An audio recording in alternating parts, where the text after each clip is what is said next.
having a water pool safety class here today at Lakeside Country Club. They've allowed us to use their swimming pool. The pool is 9 feet deep right here, and the firefighters are basically falling into the pool and knowing what to expect if in the event it happens in a real life situation. This is to protect the firemen themselves. That, you know, what a lot of people don't realize is when we show up to a house on fire, a structure on fire, they think that we can see everything, when in reality, swimming pool behind us, we'd have no idea it's even there with smoke and darkness and certain situations.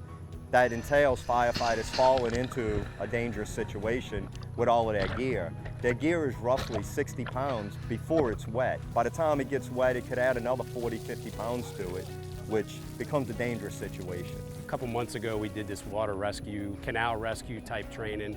And so we wanted to expand on that because this was kind of thinking out of the box of what would happen if one of our guys or women happened to fall into any type of body of water. At the time, we didn't really understand the capabilities of our PPE, so we really wanted to train on that. You increase your weight by 40 pounds, so getting out was actually the hardest part. Having been in the situation ahead of time certainly will help that panic level, stay down.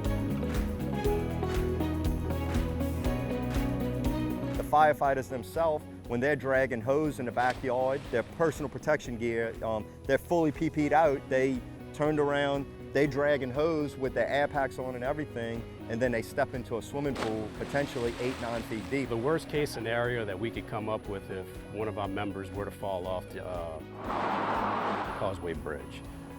Because there you're isolated. It's a little different than falling in a swimming pool or falling into a canal, things like that. So the Causeway Bridge is kind of like our doomsday situation. What we're learning and doing this training is the air tanks and all of the air that's trapped inside of your gear actually makes you float.